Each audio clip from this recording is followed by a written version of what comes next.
Bonjour à tous et à toutes, ici Cédric, fondateur du site élevervotrevie.fr. J'espère que vous allez bien. Bienvenue dans cette vidéo un peu particulière où j'ai le plaisir de recevoir Gabin. Bonjour. Salut. On vient de passer un bon moment ensemble où tu m'as raconté ton histoire. Alors, si vous regardez cette vidéo, c'est que évidemment vous avez compris qu'il y avait quelque chose d'intéressant dans l'histoire de Gabin.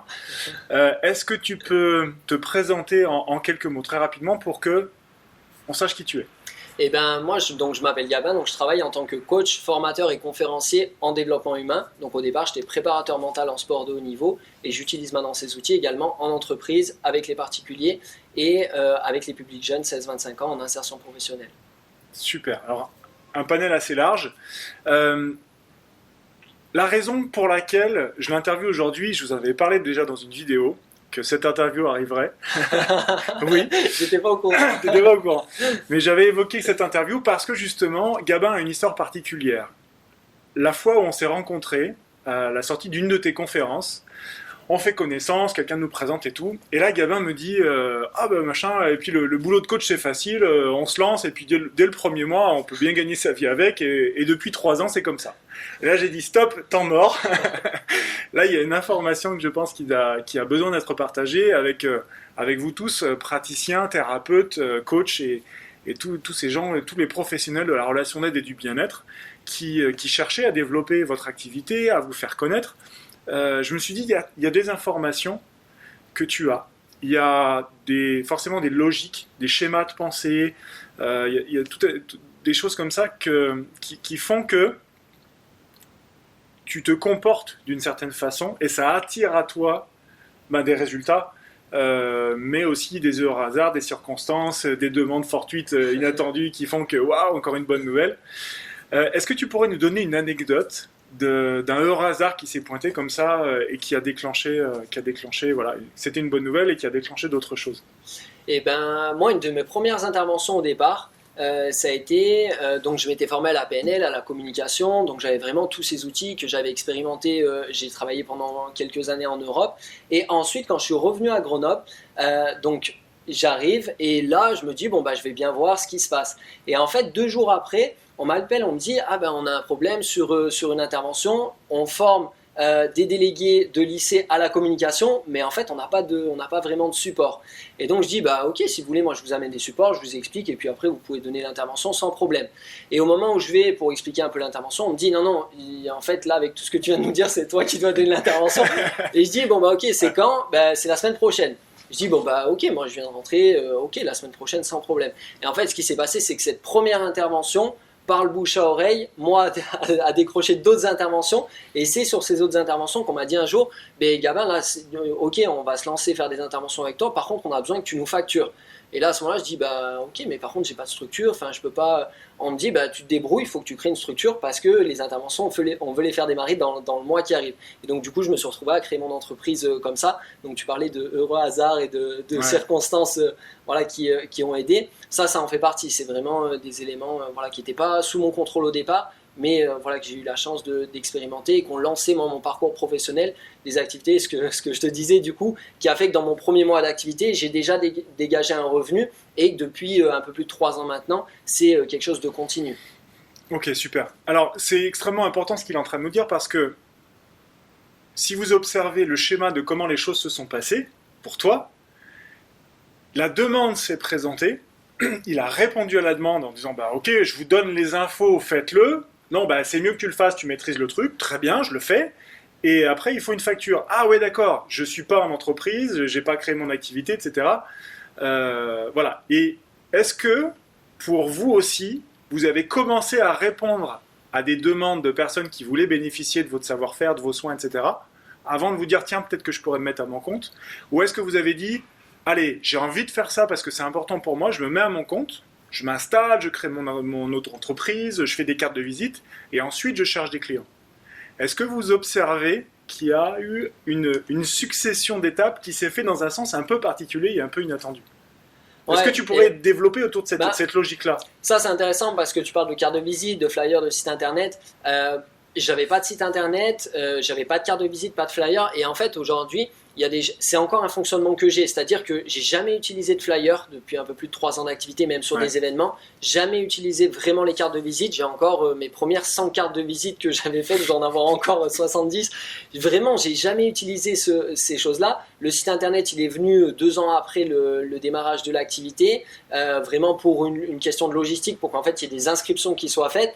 Mais c'est vrai que ça s'est à chaque fois présenté, j'ai répondu à cette demande-là. Mais vraiment par rapport à ce que je savais faire, par rapport à ce qui était aligné et par rapport à ce que j'avais travaillé pour moi. On parle de cette première intervention, mais c'est vrai qu'il y avait eu des mois et des mois de travail où, moi avant, je m'étais formé aux outils, mais surtout je les avais appliqués, je les avais mis en place pour moi. Et c'est ça qui a fait la différence, c'est que les gens ont observé qu'il y avait des choses qui avaient changé en moi, dans mon état d'esprit, dans ma manière de parler, dans ma manière d'être, dans ma manière de voir la vie. Et du coup, ça a attiré petit à petit. Donc là, on parlait d'intervention en communication, mais pour les rendez-vous individuels, moi, le cabinet, quand j'ai créé mon cabinet de consultation, c'est 2-3 personnes, on en parlait tout à l'heure, qui m'avaient demandé est-ce que tu peux nous accompagner. Donc la première fois j'avais dit ok, mais ça sera juste dans un bar et ça sera un échange informel, voilà, moi je veux bien, on en discute. Et en fait ils m'ont demandé de pouvoir continuer. Du coup j'ai trouvé un local et par le bouche à oreille ça s'est développé jusqu'au moment où moi il y avait trop de sollicitations, c'était pas la dynamique dans laquelle j'étais. Du coup j'ai arrêté mon cabinet de consultation et à la suite de ça... Pardon, je te coupe. Donc il avait trop de demandes, il a arrêté son... Ok. Par rapport à mes objectifs. Donc, et du coup, les gens m'ont dit, ok, on arrête, mais par contre, comment est-ce que je peux faire si je veux avoir plus confiance en moi, ou comment est-ce que je veux faire, tu médites, tu pourrais pas nous apprendre. Du coup, à ce moment-là, j'ai créé les ateliers, les conférences, et c'est des choses qui se sont développées également. Donc c'est vrai qu'à chaque fois, il y a vraiment eu, moi ces sujets m'intéressent et me passionnent, donc je les ai, on en parlait tout à l'heure, je me suis beaucoup formé, je dévore les livres, enfin j'adore lire. Du coup, dès qu'il y a des sujets qui m'intéressent, vraiment j'expérimente et je mets en application pour moi. Et ce qui est intéressant, c'est que les gens voient le changement et me sollicitent après. Voilà, c'est ça. Je crois que il vient de faire une grande explication avec le début et la fin, c'est la même chose. Donc ça a été bien illustré, merci. Mais c'est hyper important parce que du coup, ça fait 2 fois que tu me retends la perche à nouveau pour rebondir sur ça. C'est hyper important. C'est-à-dire que il adore lire, il s'est beaucoup formé, mais il a d'abord appliqué dans sa propre vie ces concepts avant de se dire je vais les transmettre. Et d'ailleurs, les transmettre, ça n'a jamais été ton intention avant que la demande se présente. C'est bien ça ? Tout à fait. Moi, je viens du milieu du sport et voilà, être en chemise, en jean, il y a 5 ans, ça me paraissait inimaginable et je pensais que ça se ferait jamais. Parce que voilà, quand je me formais, vraiment, je me disais, mais waouh, c'est génial ces outils pour moi. Du coup, je peux gagner en confiance, je peux gagner dans ma communication. Et je me disais en arrière-pensée, super, je vais pouvoir l'utiliser pour moi à fond. Et puis, si ça marche, j'apprendrai ça à mes enfants. Et donc, je faisais mes formations vraiment. Voilà. Et à aucun moment, c'était, tiens, je vais pouvoir gagner ma vie avec ce truc. Vous voyez encore une fois la posture, l'état d'esprit initial qui a vraiment, et tu l'as dit, attiré quelque chose de particulier. Donc, je reprends le processus. J'ai envie de faire quelque chose, je me forme, je l'intègre, je le fais, c'est-à-dire que c'est pas de la connaissance, c'est devenu de la compétence, c'est plus du savoir, c'est devenu du savoir-faire. Savoir plus faire est égal à savoir-faire. Vous comprenez ? Là où je veux en venir. Et donc, à ce moment-là, tu deviens une autre personne, vu que tu intègres des éléments. Tu deviens une autre personne et les gens s'aperçoivent que tu es devenu une autre personne et c'est là que tu te mets à attirer, c'est ce que tu as dit tout à l'heure, rembobinez la vidéo si vous n'avez pas écouté ce qu'il a dit, et c'est là qu'il se met à attirer des demandes, des circonstances, etc. Combien, je vous pose la question à vous qui regardez cette vidéo, combien de livres vous avez lus et vous avez refermé à la fin en disant « Super, j'ai appris des trucs, je suis tout à fait d'accord » et vous n'avez pas appliqué ce qui était dedans. Parle-nous un petit peu de tes cahiers là, de tes cahiers d'application. Ce matin, j'étais en intervention avec des jeunes sur travailler sur les objectifs et il y a une jeune qui me dit mais est-ce que ça marche vraiment, donc du coup on échange là-dessus, qui me dit si ça marche vraiment, alors je vais en rigolant, je vais m'acheter un cahier d'objectifs. Et donc là je lui dis tu sais moi je viens de déménager, à côté de mon lit j'ai une pile d'un peu plus de 12 cahiers, c'est tous mes cahiers d'objectifs depuis 3-4 ans et c'est vrai que j'avais vraiment, quand j'ai démarré à lire, ça me passionnait et je voulais vraiment voir si ça fonctionnait. J'étais vraiment curieux de découvrir, tiens, mais quelqu'un nous dit que la loi d'attraction ça marche comme ça, quelqu'un nous dit que la confiance ça marche comme ça, quelqu'un dans un livre me dit que le bonheur ça marche comme ça, et ok, je vais voir si ça marche vraiment, je pourrais en parler. Et donc à ce moment-là j'ai vraiment mis en application, appliqué. Il y a même des livres que je me suis obligé, on en parlait tout à l'heure, un livre qui était assez important et à la fin de chaque chapitre il y avait des exercices mais qui duraient entre 30 minutes et 1 heure, et donc je me disais tant que j'ai pas fait l'exercice de fin de chapitre, je ne commence pas le suivant, alors que j'adore vraiment lire. Et donc je me suis retrouvé à faire tous les exercices. Et quand je reprends mes cahiers maintenant, je me dis, ouais, c'est incroyable que j'ai mis en application autant de choses finalement, mais avec une certaine innocence, une certaine inconscience finalement du mécanisme. C'était vraiment pour découvrir, pour me dire, tiens, est-ce que ça marche vraiment? Le mettre en application pour moi. Je me dis, ok, bah, si ça marche, à ce moment-là, j'en parlerai à mes enfants. Et encore une fois, pas du tout de logique de marché mercantile, de gagner sa vie, parce que apparemment il faut la gagner, sa vie. On ne doit pas être vivant en fait avant de la gagner, un truc comme ça. C'est ça. Super. Alors je rebondis sur ce que tu viens de dire. Tu t'es autodiscipliné à appliquer l'exercice de ce livre, même si les exercices étaient longs, et quand bien même tu avais soif de dévorer la suite par curiosité, par envie et par enthousiasme, tu t'es vraiment appliqué et non pas infligé à appliquer ces exercices-là. Ça me fait penser à une citation que vous connaissez peut-être, qui a vraiment fait une différence dans ma vie le jour où j'ai appliqué cette citation, qui devait être la 4e ou 5e fois qu'elle se présentait à moi en l'espace de plusieurs mois. Cette citation disait en gros, ta vie ne changera pas tant que tu ne changes pas quelque chose que tu fais tous les jours. Ton succès, ta réussite réside dans tes habitudes. C'est une autodiscipline que j'ai eu du mal à intégrer, de comprendre qu'il fallait que je m'y colle. Parce que, je sais pas, il y avait une partie de moi qui disait non, mais c'est pas la peine. Alors, il y avait cette première intention de dire ok, il faut que je le fasse. Et puis, il y a cette deuxième voix qui arrive derrière et qui dit non, mais attends, c'est bon, tu le feras tout à l'heure. Tu vois, vraiment, je crois que ça doit être la petite voix de la procrastination. C'est pas grave, tu le feras tout à l'heure, c'est pas important, ou tu le feras tout à la fin. Est-ce que ça t'est déjà arrivé, toi, d'avoir une petite voix? Parce que tu sembles, voilà, 3 ans, ça marchait tout de suite, j'ai fermé mon cabinet de consultation individuelle parce que ça marchait trop bien et je voulais changer de modèle, je pouvais pas me développer, ça me plaisait pas. Donc ça a l'air d'être un petit peu facile pour toi, contrairement à nous, les gens humains, normaux. Est-ce que ça t'est déjà arrivé d'avoir cette petite voix qui se pointe dans ta tête pour mettre un peu le bazar dans ce que tu avais l'intention de faire, et comment tu as réagi avec ça? Tout le temps. Et la petite voix, elle est encore là aujourd'hui. Ah.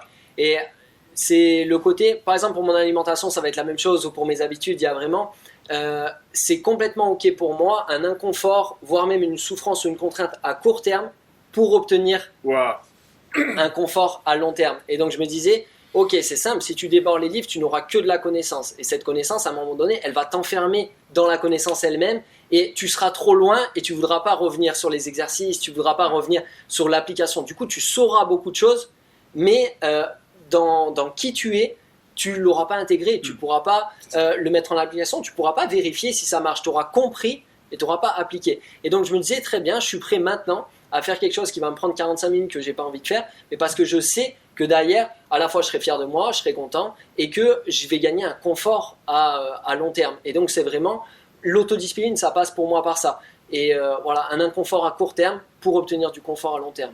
Ouais, fantastique. Alors, sur ce sujet-là en particulier, cherchez sur Internet. J'avais déjà fait une vidéo, je crois, sur ça, mais c'était peut-être au milieu d'un élément. Bref, non, c'était dans une de mes formations. Peu importe. Cherchez sur Internet l'expérience du marshmallow.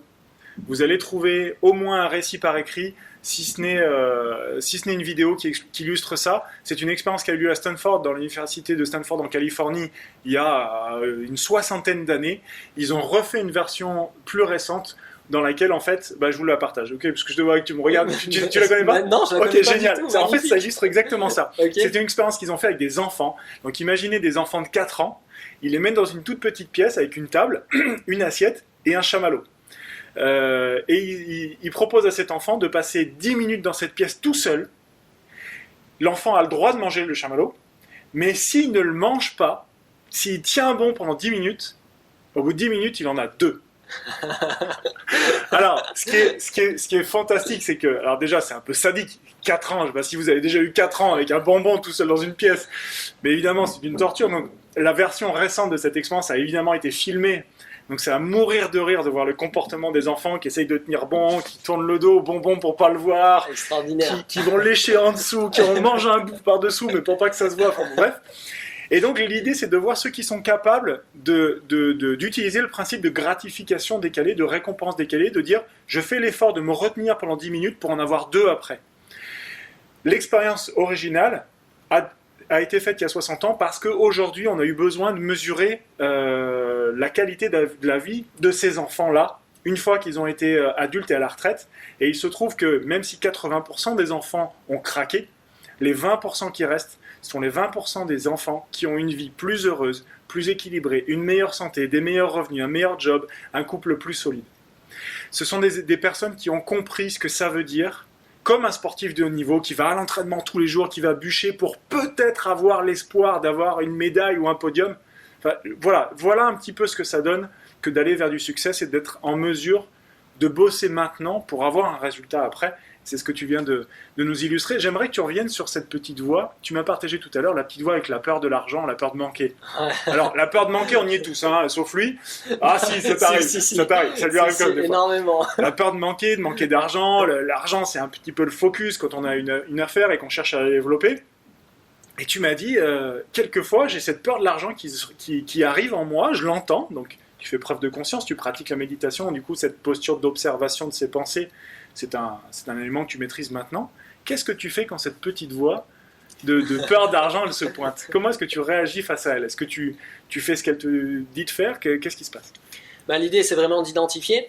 Et je sais, c'est une de mes croyances, si je vais vers le monde extérieur en manque, par rapport à mes peurs et par rapport à mes manques, c'est ce que je vais créer à l'extérieur. Donc du coup, tout le principe pour moi, c'est de me dire, ok, où situe mon abondance, comment est-ce que je peux faire pour créer ça à l'intérieur de moi et pour aller l'offrir et le diffuser à l'extérieur, et du coup, ça résonne de cette manière.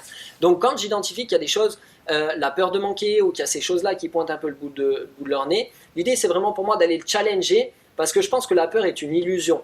Et donc ma peur de manquer se base sur des croyances que j'ai pu avoir. Et donc de dire finalement quelle est la nouvelle expérience que je peux apporter pour contrecarrer cette peur du manque.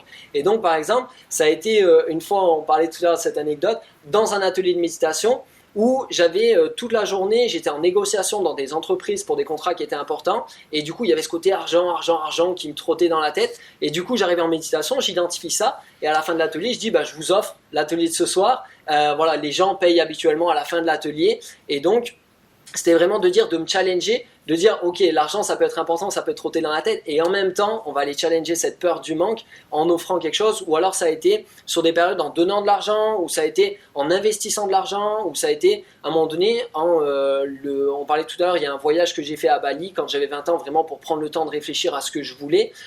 Et ben, j'ai dit, ok, je mettrai tout mon argent, tout ce qui me reste dans ce voyage-là. Et quand je rentrerai, je reconstruirai à partir de zéro. Et donc c'était vraiment aussi ce défi-là, ce challenge, finalement de découvrir que c'est qu'une illusion et qu'en fait on peut faire grandir cette abondance en nous et qu'on peut alors la retrouver à l'extérieur. Et forcément, voilà. Donc ça vient vraiment rejoindre cette notion spirituelle que les choses partent de l'intérieur avant d'être émises à l'extérieur et qu'on n'a pas besoin de quoi que ce soit.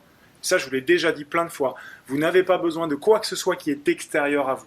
Tout part à l'intérieur, y compris l'abondance de l'argent. Et comme tu l'as très justement évoqué quand on préparait cette interview, l'abondance, c'est pas que l'argent. L'abondance, c'est quoi d'autre? Pour moi, le temps, énormément, l'énergie, la santé, les relations, les expériences, les activités, les voyages, la joie, l'amour. Voilà, l'idée, c'est l'abondance d'abondance, quoi. Exactement. L'abondance d'abondance. Exactement. Ouais, alors évidemment, il y aurait énormément de choses à dire. On pourrait passer 1h30 à faire cette interview, à partager des trucs. Ça pourrait être un format, tiens, en mode conférence interview, avec des questions qui mais comment vous feriez ça, ça pourrait être sympa. On verra si ça se met en place. La vie nous le dira. Merci beaucoup, Gabin. Ça m'a fait vraiment plaisir de ce moment qu'on a passé ensemble, de tous ces partages extrêmement riches. J'espère merci que vous avez... Ouais, écoute, je t'en prie, c'est avec plaisir.